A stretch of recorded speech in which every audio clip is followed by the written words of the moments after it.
Welcome to Lisa's Family Table. We're back in the kitchen today, and Lisa and I are glad you're with us. What are we cooking today, hon?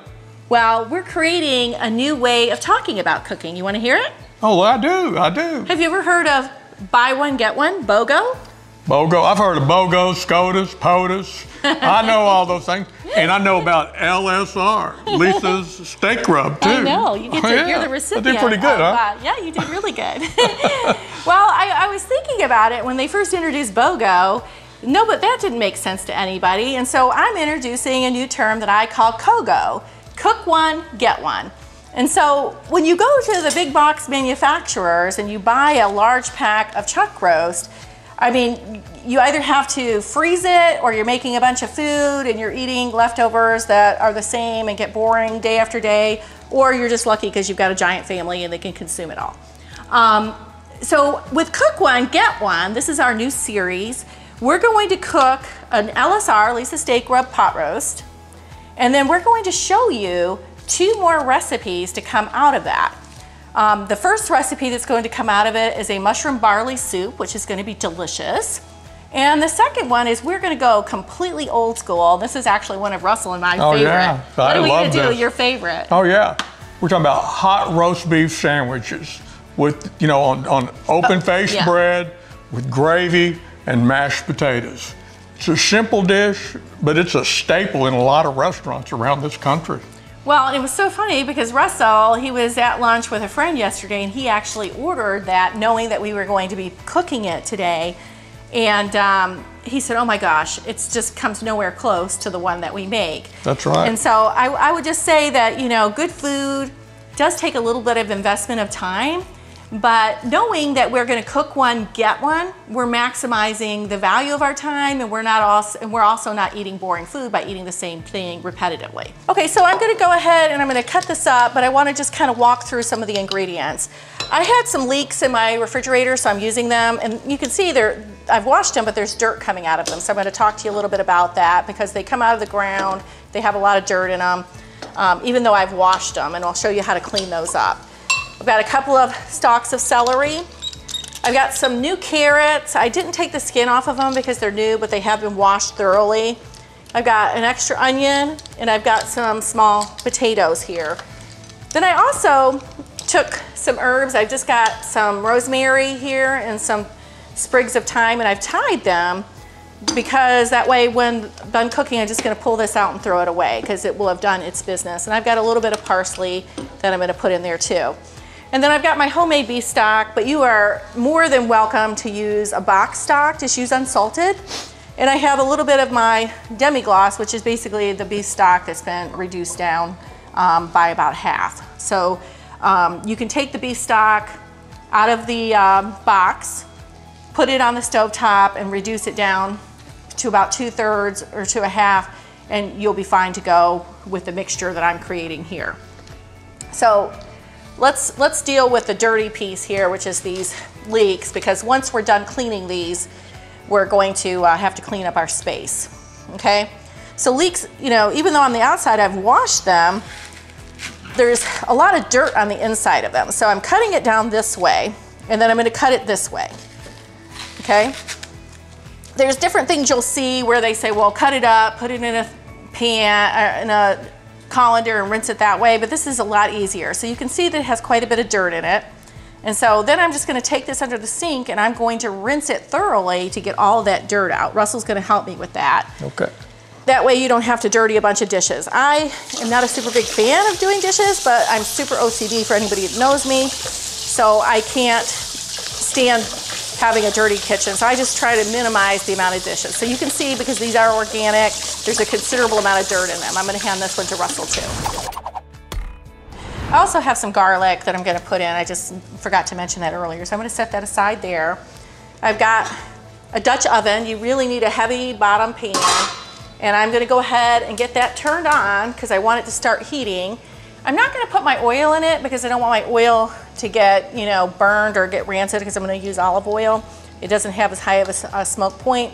So I'm just gonna cut these into pieces because my goal is to try to get everything consolidated in here. And so we have our big pieces. And again, I think, what did we pay for this a pound? Was it $4.99? No, it was $5.29. That's a weird. It was quite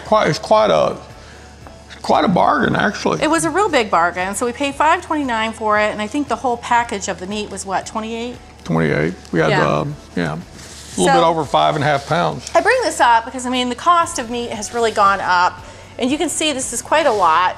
And even though we're going to cook it down in the oven, which I have preheated by the way at 350, and it's going to reduce some, it's still going to be a considerable amount. So you can see how you can easily get 3 meals out of this. So my pan's coming up, and I'm going to go ahead, and while I'm searing this, I'm going to ask Russell to help me with some of the vegetables. We're going to put LSR, and we're going to be liberal because we're going to have stock in the pan, we're going to have wine in the pan, we're going to have lots of vegetables in the pan. So don't be shy because it's a lot and we want to have it properly seasoned. So I'm going to lay it out, and we're just going to go at getting a good amount of LSR. And you'll feel like it's a lot, but I assure you this is not going to be too salty. My husband and I, we ate out last night. We had a burger, he had a burger, and it was just so under-seasoned. And just, we didn't enjoy it. He had me taste it, he didn't enjoy it. You want your food to have flavor. Right, Russell? You know, I thought it was just incredibly dry. It was overcooked, it was dry, and it was tasteless. Yeah. And so, you know. And that's one of the downsides to being able to cook your own food, because you know what good food is. So while this stuff is searing, I'm going to kind of clean up enough of the space, and don't worry about it because all of it's going in the same pot, right? So we're just going to kind of push this over here where we're doing some searing, and then I'm going to do the leek real quick. And you can see Russell's cleaned it. There's no more mud coming out of this leek. And we're not going to cut the whole green all the way down to the dark. Now, one of the things that I love to do with all my little scraps is I put them in a Ziploc and I keep them in my freezer. And I use them when I make stock. So you don't have to throw away the pieces. And again, because this is going to braise in the oven for about 3 hours, everything does not have to be super small. Okay, so on the carrot, because I've already washed it, it's a new carrot. This is gonna go on my thing. I'm cutting this down.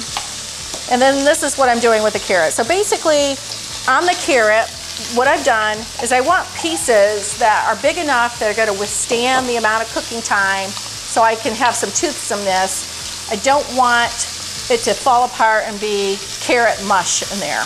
So that's the goal. And the potatoes are big. If they were smaller, I would probably not cut them, but I'm going to cut them. And I'm only going to cut them in half. Again, because I want the potato, I want to have some texture there. And I'm going to come over here and check this. And I want to show you the sear that we've gotten here.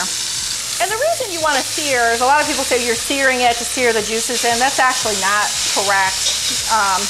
And especially because we're braising this, that's not. What we're searing it for is because the Maillard effect, which gives that sear, creates flavor. And so we're trying to build layers of flavor as we go.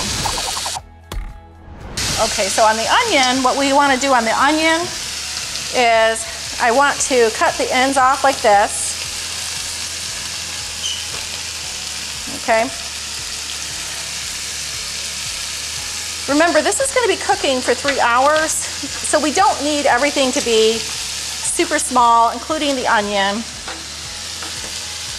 And what I usually do is this is a Vidalia onion. I really love them. We're lucky in the South, we have ready access to them. So what I'm doing is I'm just going down and I'm cutting it like this. And then you turn it over. Keep your fingers in like this so you don't cut them off. Okay? Again, like this. As soon as you get about 2/3, you flip it this way, and then you go this way. Okay? So the veg is done. You can see we have a lot of goodness here. Oh, we didn't cut up our celery. So let me cut up the celery.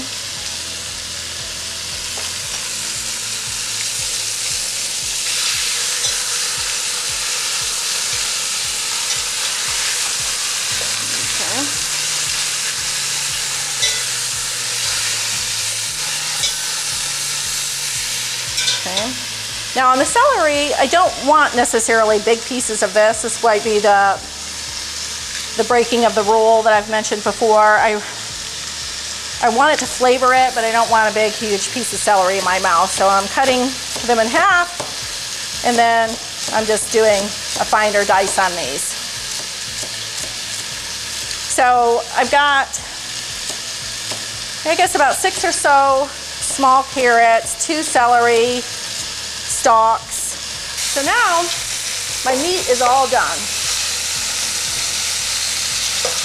Got a good brown on it.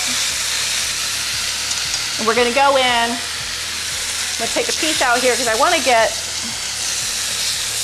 a good deglazing of the pan. We're gonna go in.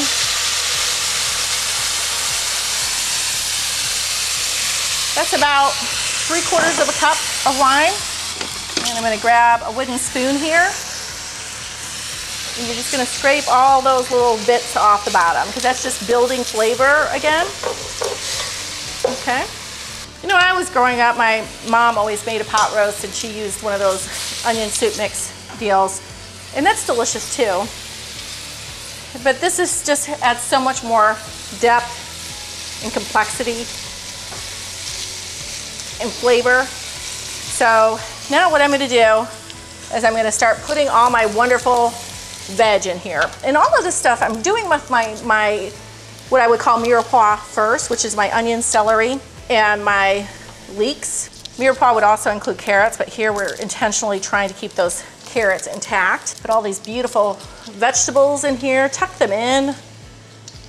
The carrots are gorgeous. We were lucky to get some early spring carrots. And then because it's gonna braise so long, we're just gonna take about 4 cloves of garlic and we're just gonna put them in whole. They don't need to be broken down. And then our bundle of herbs here, tuck it in. I've got some parsley here that I've washed that I'm gonna take some off. Okay, and I'm going to just sprinkle that in. Now, we want to pour our stock in. The goal is you don't want the stock to bury everything, right? This is still a little frozen. You want it to come up to where it's almost fully covered, but kind of peeking through. Oops. And we are cooking, so we do, you know, we do make messes. Okay. I tell people all the time, this is not the looking at kitchen, this is actually a kitchen we cook in, so it does get dirty. Oh, and I want to put some LSR over the top of all my vegetables. And you can see that this is just some of the ice from the frozen stock. I always keep it in my freezer. I've shared with you how I do my chicken stock in a slow cooker. I've really started to utilize my Instapot for making stock. And I just do it once a month and then I freeze it. Okay, so let me have that. This is where I want it to be. I'm gonna put the top on, and then this is gonna go in the oven, and it's gonna be in here, like I said, 350. I want it to be in the oven for about 3 hours. We want that meat to be falling apart tender. And then what we will do is we'll remove everything and reduce the stock to make the gravy. And we'll show you some techniques on how to do that and make it thick. So we'll be back in 3 hours. Are you ready to taste it, honey? I am, I really am. I'm going for the carrot because you know I love the carrots, and so I'm heading there first. Yeah. I wouldn't have known that because I couldn't get you to put that carrot on that $100,000 steak at first, could I? I thought it was redundant. But you're right, it was delicious. Okay, let me taste this. So tender. Gravy is very rich, very flavorful. Honestly, it doesn't need anything. It doesn't need salt or anything, right? It's perfect, right where it is. I can taste the wine. Yeah. It's not like overbearing. It's just there, subtle. The vegetables still have structure to them. what I like. A lot of times you can cook this roast. You know, if you don't pull the vegetables out, it would turn to mush inside the gravy. Yeah. Yeah. Here we have, these vegetables still have a form and character. And yeah. It actually helps, I think, to, you know, palatable. It's more palatable to eat, I guess. Yeah, delicious. Or what was it that you called it? Tenderful? It's tenderful. Yeah, okay. When I'm having my COGO, I want to be tenderful. Russell and I just want to tell you thank you for coming to our table once again. We hope you're enjoying our COGO series, Cook One, Get One. The pot roast was fabulous. It was tender, the vegetables were tenderful, it was flavorful, I could taste the wine. I kind of am digging the COGO. Yeah, it's a very hearty meal, it's very over the top, it's just wonderful. And, this is like a good Sunday meal. And the thing I love about it is this is Sunday family meal, and we're gonna have soup and open-faced sandwiches for the week. Yeah, I think we're gonna have some wonderful times with this pot roast. I know, so all right. fun. Thank you for coming to our table, and thank you for enjoying our COGO series. Yeah, and keep on cooking. Keep on cooking. Don't forget to like, subscribe, and ring that bell so you can get notification of our upcoming videos. We post every Thursday, and you won't want to miss a single video.